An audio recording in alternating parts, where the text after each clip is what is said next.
Hello there, and welcome to the Thinking Fellows podcast. My name is Caleb, and today I am joined by my father, Scott Keith, and our friend, John Hoyum. How you doing, John? Doing pretty well. Good to be here with you guys.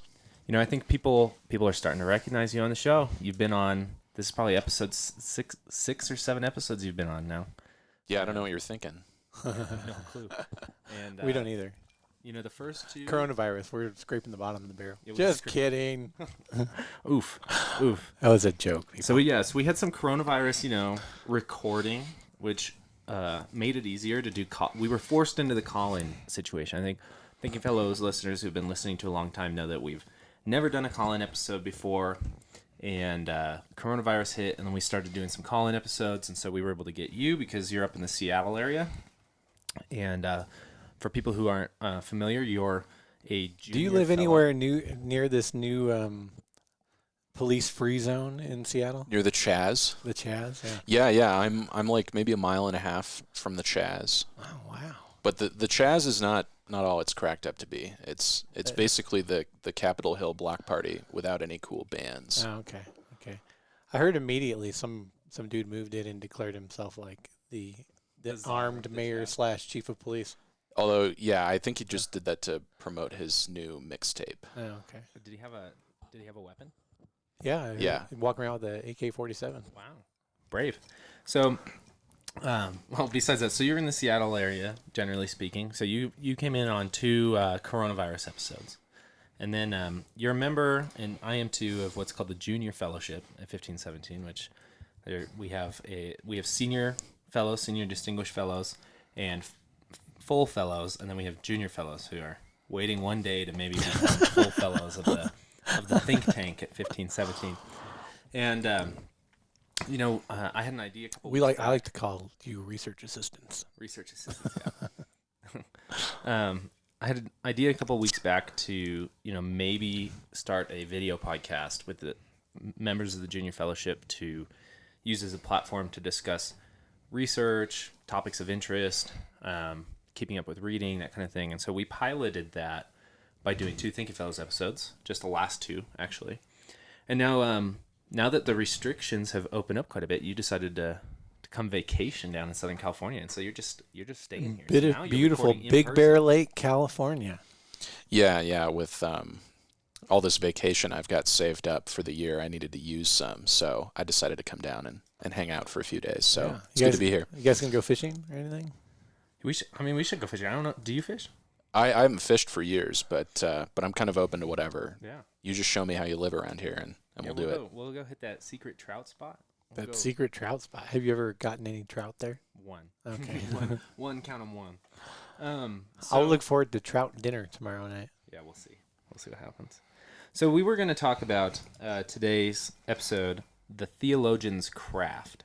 Now this is in part an essay by Montgomery that's titled the same, called The Theologian's Craft, but it's also an interesting question about what is the task of the theologian and how do they execute it. And on the Thinking Fellows, I think we try to do this, and we try to engage our audience as people potentially also engaging this craft, right? So we had for a long time on the Thinking Fellows done episodes where we emphasized not using our podcast as your source of authority for a particular issue, but using it as a jumping off point to expand your knowledge. So if you listen to an episode on justification by us, it's not supposed to be the end-all be-all. We also tell you to go, read the things we've said we've read, like our confessions on the issue, or maybe Melanchthon's Loci on the issue, or other Reformation texts, or maybe even texts we disagree with. Go read Calvin's Institutes and see if there's any differences that you spot between the Lutheran Reformers and Calvin on this. Maybe read a modern theologian and see what it's like and compare it against what you've read and what you've read against Scripture. And so I think we should revisit that topic a little bit in light of this. And you had this idea, Dad, of maybe...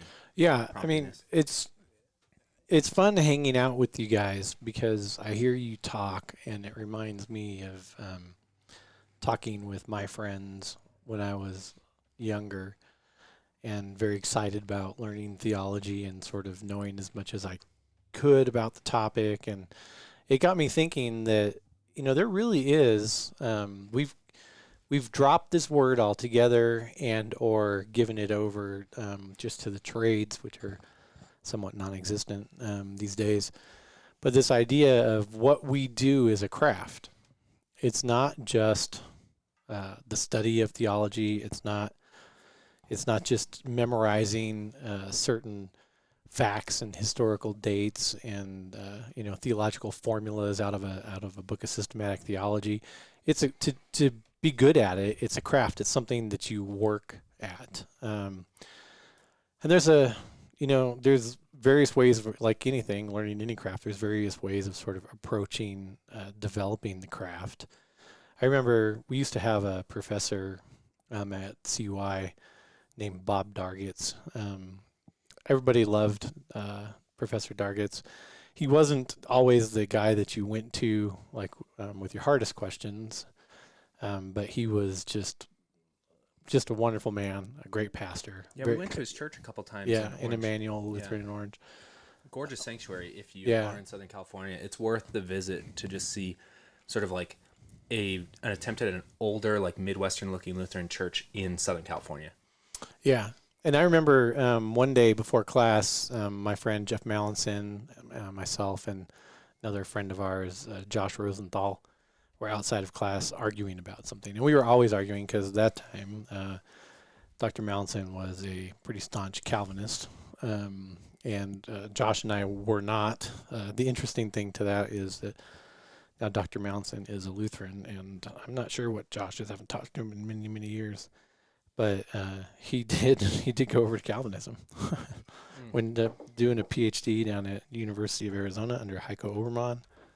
Crazy. But and Professor Dargis walks up and he's like, "Oh, I love to see this. This is iron sharpening iron." And I had never really heard that before. I just thought we were arguing, right? But as Professor Dargis approached this and looked at it, we were actually learning our craft with each other. And it got me thinking, being around you guys and hearing, the passion with which you guys still address all these issues, that it would be interesting doing an episode on your perspective on how one sort of becomes a theologian and what it takes. And of course, I referenced you to Dr. Montgomery's essay, The Theologian's Craft, which is very good. It's a good start. I've often recommended that for research methodologies courses as one of the starts. He's also got a little booklet on the writing of research papers, which is also very good. It should be checked out. But anyway, I thought it'd be fun to do an episode on what does it take to become a theologian? What does it take to develop the craft of doing theology? I mean, if you were learning to be welders, there'd be a certification program, right? And you'd know that after you did this class and this class and this class and sort of took this skills competency test and that one, you could now be certified to weld steel or aluminum as either TIG or MIG or whatever. But it's not so simple in theology. You gotta, you can go get the degrees, but if you get the degrees, are you a theologian because you have the degrees? Can you be a theologian without having the degrees? These are all deep thoughts. Interesting. I kind of think, so when the question of what makes you a theologian makes me think of the Heidelberg Disputation, because I'm always naturally thinking about the Heidelberg Disputation. But I mean, that's thesis 19 and 20 are, he is not worthy to be called a theologian, and he is worthy to be called a theologian, basically based upon that place where that person searches to access God. And one is either through naturally occurring events, which is he is not worthy to be. Right. And the other is through the folly of God at the cross, which is where he is worthy to be. But that's not a very technical answer, right? That's not how you... Well, that wouldn't encapsulate what the craft of doing theology is. I know Dr. Montgomery, he talks about sort of having a wide variety of inputs up to and including reading broadly and developing a broad theological library and that type of thing. And I wonder if even that's enough. Yeah, I think it starts with a master above you. Like, it starts with a student seeking out a mentor or being handed one. I think in my case, it started with you very young, right? The running joke is that you always told me to go do something like law. Yeah, like go be a lawyer. to to use the Although I've heard there's a glut of lawyers. So yeah, maybe not the certainly get that guaranteed income feeling. I thought it was. But you through you there was a certain level of reading, expectation, critical thinking when it came to the faith generally, and my catechesis in the home. Catechesis wasn't primarily, I would say, not at the church for me. I mean, I did go through confirmation and that, but there was a at-home catechesis, and as the interest in the theological questions kept going, you kept giving me more things to consider. If I would say something that I heard you say, and just say it firmly, and just justifications by grace through faith, you go, oh, how do you know that? Is it because I believe it? And you'd make me think It's either about being it. a very good dad or being a very pain in the butt dad. Yeah. I don't know which one I mean, it's it kind is. of an interesting thing, right? It's like the opposite of a lot of what I see, which is like, forcing your kids to memorize certain dogmas, right? And chants. Whereas if I had memorized it and I thought the right thing to do would be to say it, you would push back on why I thought the right thing to do would be to. That's interesting to me say because that. I think one of the things we have going on these days is a lot of people who memorize just a lot of stuff. And I'm critical of that. I like that they're reading a lot, and I even like that they have good memories and can sort of catalog it all and bring it all up. And I think part of learning anything, up to and including theology, is the ability to sort of organically grab hold of information so much that you can regurgitate it. But I don't think the regurgitation's enough. Yeah, all learning that's starts not with memorization. Yeah, that's not synthesis or is it merely synthesis. That's not there's no sort of analytical aspect to that where you're actually okay, now I learned this, I memorized it. I've been told it's the right answer even. That happens with our guys a lot, I think. I've been told this is the right answer, but then if you ask, well, why is that the right answer? How do you know that's the right answer? How do you know that your source that told you it's the right answer is correct when they say it's the right answer? Yeah, and even, as you said, the synthesis, I wrote a blog, I think, 3 years ago now. It's wild. You're going to bring that one up, eh? They blend. Where I talked about this, where, like Lutherans, if you grow up in the Lutheran church, you're going to, more likely than not, memorize a small catechism, at least once. Now, the question is there a point at which you have synthesized the information, you can communicate the contents of the small catechism, that if 10 years down the line you can't cite it word for word, but you can articulate But you still know the it. doctrine therein, and you still know it and believe it in your heart, is that more valuable than having it memorized line for line? And in this blog I argued that there was a value to that there's a moving past memorization, that person might even understand the catechism more than the person who just has the child who just has every line memorized. Yeah. Or maybe not. I mean, at some level you might lose all of it, but I think the question Well, there's a still difference stands. between, memorizing and knowing and understanding. Those are all certain different things. You can memorize words on a page, and it doesn't mean that you believe those words or taken them to heart. You can even spit them back out, and it doesn't mean that. And I think in terms of what is the theologian's craft and what does it mean to do theology, I think part of that is to be able to interact with the information that you've learned / memorized in a critical way. And by critical, I mean, you can question the assumptions. You're not afraid to question the assumptions of the things that you've learned. And I've always, especially recently, I wonder about what our worry is when people sort of read outside the box, or people sort of ask questions that aren't perceived as orthodox, or engage in information that seems questionable. If we believe this thing that we teach, that we say we believe, teach, and confess, if we believe it to be true, that means that we believe it to have the ability to withstand the scrutiny, right? Yeah, I might come at this from a sort of different direction from you guys. And the reason for this is my background, having grown up in the ELCA, the Evangelical Lutheran Church of America. And as listeners might know, the ELCA was known for this sort of long slide into sort of liberal Protestant theology. And so I think, of course, you guys are Missouri Synod LCMS, but over in the ELCA, I think over the years, the sort of church context that I was in had lost the importance of Sure. major texts, Right. texts that you memorize, Even the catechism. yeah. Memorizing Bible verses. And so I think that, in kind of a more liberal Protestant kind of context, there is more of an emphasis on, well, you could almost call it a reader response criticism, a reader response to everything, which is the way that you read texts is you see how they make you feel. Yeah. And then the truth is found in your experience Yeah. of them. And so I think that for me, I think that there is great value in memorization, and there's also great value in having a canon of texts that you study over and over again. And this doesn't mean that you don't critically engage them, but I agree with you guys are saying, but I think that there is a danger in being so open that you actually lose having commitments altogether. Does that make sense? I agree with that completely, and I don't want it to be understood that or I even think Caleb are advocating for Not memorizing. Not memorizing. I think memorization is very important, but it's the first step. Is I guess I would say if we're talking about what makes a theologian, I wouldn't say what makes a theologian is just the ability to memorize certain texts.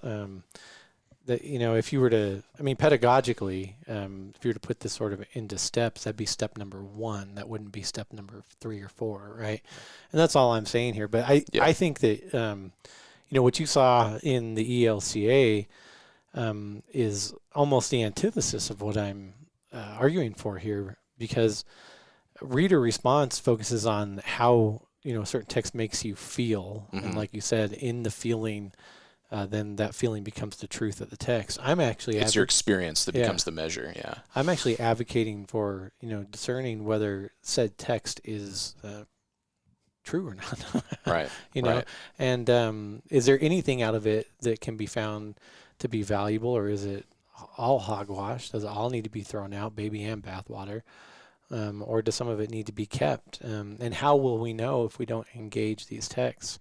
The thing that I'm fighting against here, I guess, is just the sense that I have that, especially in portions of my church, or the academic community, I guess I'd say in my church, that we operate with a certain amount of fear, that we can't engage this text or that text, and I just don't think that makes you. Well, one, I don't think it makes you a good scholar in any field, and two, I don't think it makes you a good theologian. Or engage it with the presupposition that it's going to be wrong, I think is the other aspect of it. So if you have a particular person's name or from a particular theological school, we can assume that my job in reading this text is to find out how and where it's wrong.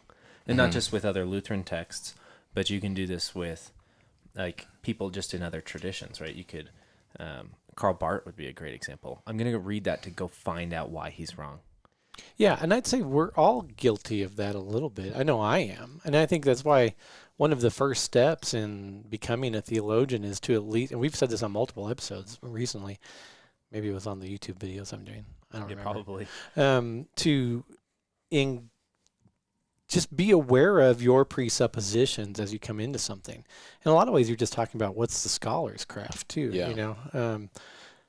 But I think that there's two extremes here, right? So one is to treat a very small number of authorized texts as the only ones that you will read and study in any detail, and then you just regurgitate the truth found therein.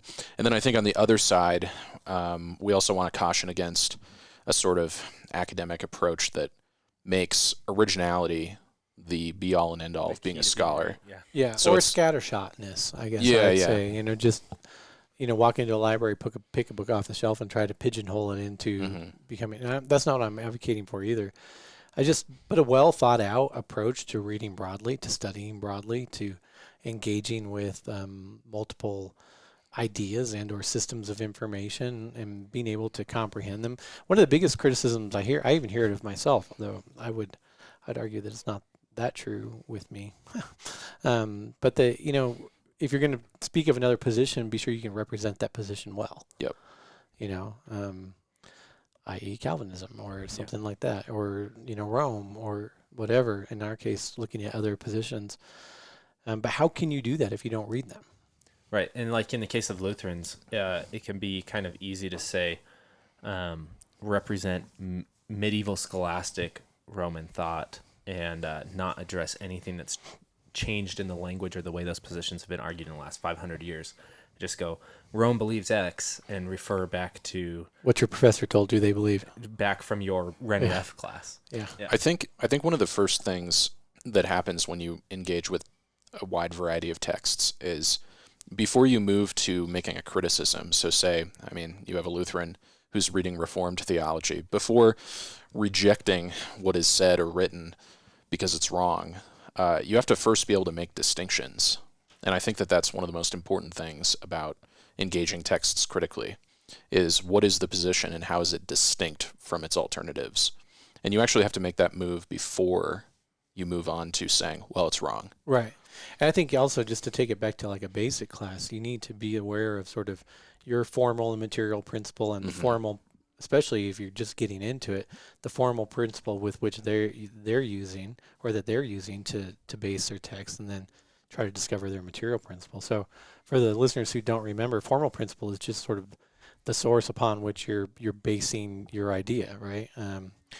Or your material principle. Your material principle is the main thing, right? It's the main idea of any sort of group of ideas and or system. So in our case, we would say the material principle is salvation by grace alone, through faith alone, on account of Christ alone. And our formal principle, how do we know this? Well, this is all information that we derive from Scripture alone. Now, a lot of systems in Christianity say Scripture alone too, and so that's sort of also got to be fleshed out a little bit. But that's honestly, I think that's one of the big, if I were to step back, I'd say that's one of the biggest parts of the theologian's craft, is just in reading somebody to try to determine Those things are. Or what are they basing, especially their formal, what are they basing this on? I mean, what, as they make this argument, what's the foundation of the argument? And listen or read for what they claim it is as well, right? Instead of just assuming or saying, this, you hear this one all the time. They're Catholics, so their formal principle is the Pope, right? Okay, well, that's real basic. Like maybe in a particular systematic theology, that's not where they're claiming to derive the information that they're. Well, yeah, and it can, and the reality is, say, in terms of Roman Catholicism, it can be multiple things, or multiple people. You know, decrees of councils. Scripture, of course. Centuries of tradition. Papal fiat is certainly one of them, but it's not the only one. Nope. And so that changes the game a little bit. If you're coming into a discussion with a Roman Catholic as a Lutheran, and you think that they're dealing with the same principle of Scripture alone as you are, you guys will talk past each other all day long. Because they actually can draw on sort of a wider berth of authorities upon which to base an argument. Mm-hmm. I think that's good. But you have to know that to have that conversation. And if you don't, and I'd argue this is part of the theologian's craft. If you don't know that, you can't have a really good discussion. It's like the first step in a debate is to define your terms, right? You have to define these terms. You have to be able to know your sources of authority well enough to recognize those that the other person's dealing with. I think that gets back to what I was saying at the beginning, which is finding sort of a mentor, being given a mentor or a master in the discipline who can help guide some of that. I'm not saying it's impossible to self-read yourself into some theological knowledge and to doing theology, but I think it's hard without the handing down of some of these insider secrets from somebody else who can help push you and also listens to the conversations or reads your writing and knows which ways you lean, which ways you need to be challenged, and things like that. I actually think of something John Milbank said about graduate study in the UK, where basically it's about where can I get in, what can I afford, who's going to fund me, with whom could I study, and it used to be with whom can I study, and he said liberal education isn't going to return in a meaningful way until you can ask that question again, and somebody learning theology can approach a mentor, a master of the craft, and say, "Can I study with you? Will you teach me? Will you teach me?" Yeah. I had a similar experience growing up to you, Caleb, my dad was a pastor, and the experience of being able to talk theology with him and talk about books and have him recommend books at various stages of my learning was hugely helpful.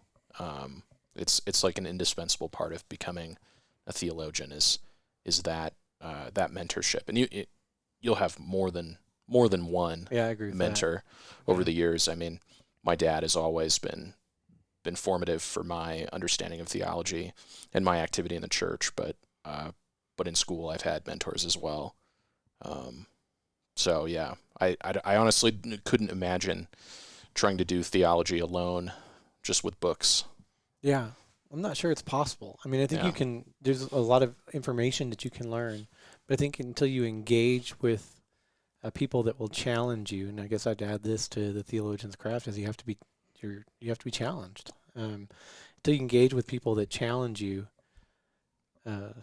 it's incomplete. I think about this even now, like this YouTube series I'm doing on postmodernism with Bruce Hillman out in New York.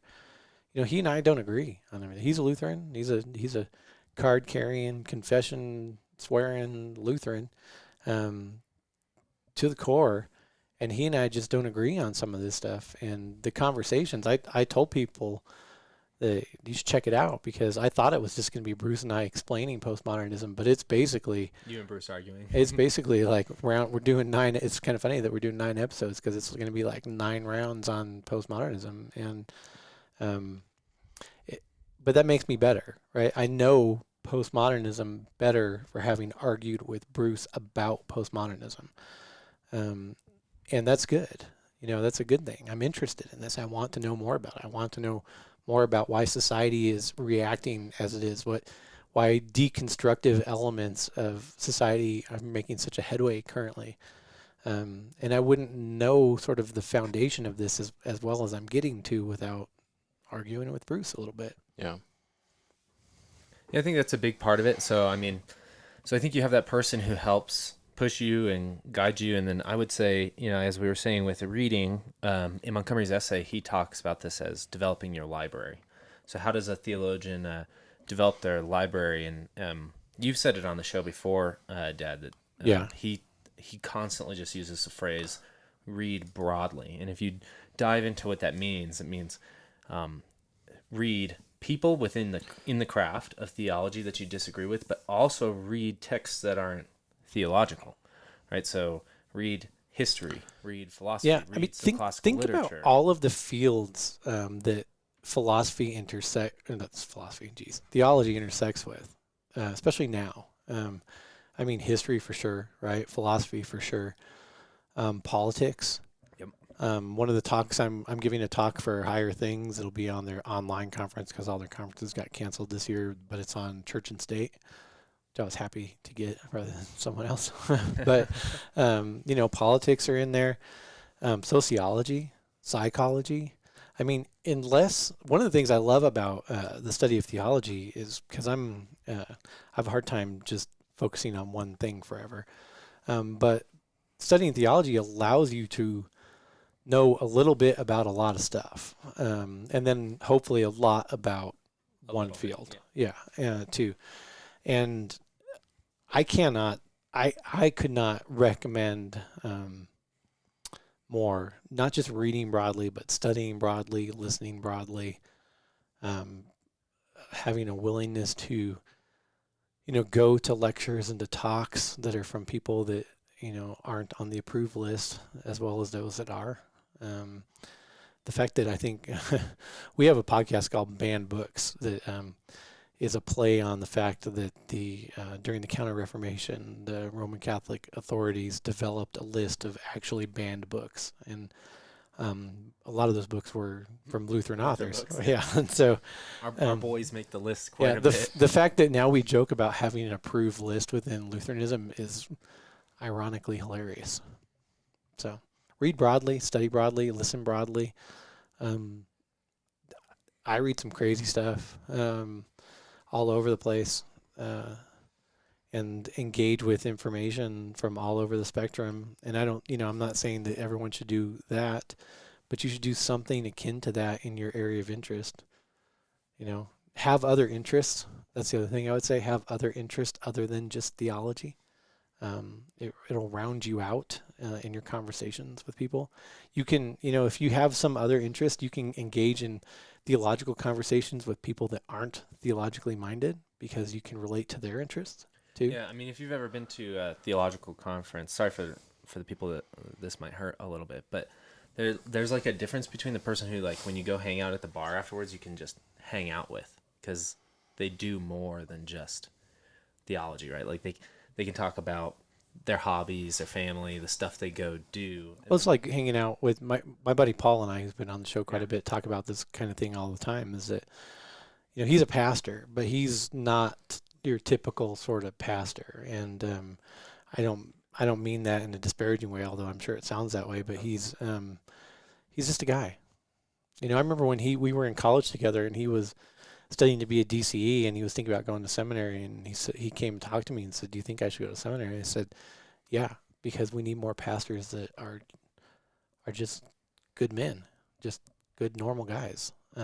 And he's a great pastor too, and studies his butt off to be that. Reads broadly. Took that advice from Montgomery. Yeah, and I think that's a good one. The way this intersects with the Thinking Fellows, I think, a bit, is that we have lots of subscribers who listen to the show every week, or at least their phone automatically downloads it every week. And in doing that, I think there can be the habit, and we talked about this really early on the show, of sort of making the Thinking Fellows your source of authority. So if we say X about a doctrine, X is true, right? I mean, one of the points of the show is to just open up the avenues of exploration, like to open up the avenue of doing theology to people, to make it comfortable. Part of why we drink on the show. I was gonna say, people got to realize what this show is. It's three guys who, and oftentimes women too, who have studied theology, usually for a living. Sometimes as an avocation, who are sitting around a table, usually drinking bourbon or beer. Sometimes when the stars are all aligned, smoking a pipe too, just talking about stuff that interests them. And I would say that it's nothing more than that, guys. Well, I would say that's when you've met somebody who's sort of become a theologian, is when it's just sort of like casual. They can talk to people about it. I think this is a problem with a lot of people with just in families, like where it's, for families who even go to church together every Sunday, where it's awkward to talk about theology or God in the house, right? Outside of like saying your evening prayers, questions are hard. And you sort of know that once it's become comfortable, once it's just one of the topics that can be had around the dinner table, or one of the topics that can be had around at the bar, where you can sort of get into a groove and just shoot the, words we can't say on podcasts about it. That, I think that's kind of like that final mark, is like, you're not making stuff up, and you also don't have to sit there with your books in front of you to be able to talk about it. Yeah. And I'm going to add something to your, so it starts with being a mentor. It goes into reading broadly, engaging in conversations with people with whom you disagree. I'd say next to that is have friends, like actual friends. I mean, the value of friendship in this endeavor is drastically underestimated. I'm not sure, I don't care if you and your friends agree on almost everything, or you disagree on, some major things or what, but have some friends that you are able to do this with. Because if you don't have somebody to do this with, if it's always just mentor to mentee, you're sort of, there's a loneliness that'll creep in with it that is, it's going to sound dramatic, but it's painful. Yeah, you need a little camaraderie. Yeah, to be able to get through. Yeah, I mean, you need more than me to talk to about this stuff, and more than your advisor to talk to you about this stuff. You need somebody that's relatively at the same place you are to talk to you about this stuff, and then to change conversations to talk about other stuff. I mean, it's heartening to hear you the other day on the phone with your friend Jacob, who's a seminary student, talking about road bikes, and not about theology. It's great that you guys talk about theology too, but there's other stuff to life, man. Oh, exactly. There are trucks after all. As we see rotating on your computer screen, the back And of airplanes. an old Chevy. Yeah, I'll maybe make my confession of my interest that is actually outside of theology. Oh, I've been waiting for this. What is it? So on my way here, It'd be like calligraphy or something. I couldn't resist making my way to Southern California by way of the North Coast. Mm-hmm. So for those who don't know, this is where the California redwoods, the coastal redwoods, grow, and I am absolutely obsessed with trees. Oh. So I have an amateur interest in botany, especially the botany of the Pacific Northwest. Do you know the trees in this area? I know a few of them, yeah. I used to teach outdoor education up here. I can teach you all about the trees of Oh. San Bernardino National Forest. Well, I was hoping to get a hike in with you guys Yeah. eventually, so we should talk about the flora here, maybe the fauna as well. The Pacific Crest Trail, and you'll see about just everything there. Oh, you can just do the little trail by my house, and you'll see. Oh, yeah, that's right. Yeah. Could go down to Dogwood and see the sequoias. There's actually giant sequoias down in Lake Arrowhead. Really? Yeah. Maybe we'll have to go see them. You should. But I just on this topic of having another interest. I mean, sometimes, like in the evening, I get home, and all I want to do is just go on Google Maps and do like geography. Oh, you need to meet my friend Dave Ruffner. That's what he does. Yeah, I've actually drawn maps. Oh my God. Off and on. Ruffner's going to be so happy to hear there's another map nerd encapsulated within 1517. But you need to be able to indulge those interests, especially if you have a type of work like theology or ministry that is quite demanding and requires you to escape from it. Yeah. Just even escape from your own brain for a while. Yes. That's me. That's why I like, I mean, you make fun of me for it, but that's why I like fishing. Like when I go fishing alone in the mornings or with just fishing's like one so person. damn boring. No, you just, there's nobody out there. There's no talking. It's just you like casting. I can't believe you like the no talking And part. you just- That's so shocking to You me. just That is stare hard over to the believe. water Yeah. and it's just quiet. Yeah. Like you don't have to. You don't start talking to yourself? I bet you do. Me. Have you ever listened? Do you start talking to yourself? Probably a little bit about like tying the knot, Yeah. like stupid trout or something like that. But why won't you bite the bait? That kind of thing. Hmm. Well, guys, I think this is a good first episode. I mean, the alcohol's warming up, so we gotta. So episode 2 will be better, of course. So episode 2 will be better. But hey, thank you for listening to this episode of Thinking Fellows. Check out Montgomery's Theologian's Craft. Yeah, well, I'll find the book. It's in a collection of essays. It's not just like on it. I'm sure we've got the PDF somewhere. So we'll get that available in the show notes. The other portion of this that I wanted to do is I wanted to plug the newest podcast on the 1517 Podcast Network. If you've made it this far, you would certainly be interested in it. It's called the Outlaw God Podcast. It features Stephen Paulson, and it's he and I talking about basically his journey through theology and to writing this 3-volume series he has out called Luther's Outlaw God, which is, one part systematic theology, one part commentary on Luther's bondage of the will, one part, confessional Lutheranism. I think it's some parts straight exegesis. Yeah, it's a lot of so- biblical interpretation. a lot of that. In fact, I've been surprised on the show how many times Paulson and I just end up doing whole episodes on like 2 verses in the Old Testament or something like that. So go ahead and you can subscribe to that. You can go to 1517.org/outlawgod to see it there. Or it's on your favorite podcasting apps. Just type in Outlaw God, and it's got a nice bright orange cover art. You can't miss it. All right, well, thank you for listening to this episode. We'll catch you next time. Bye.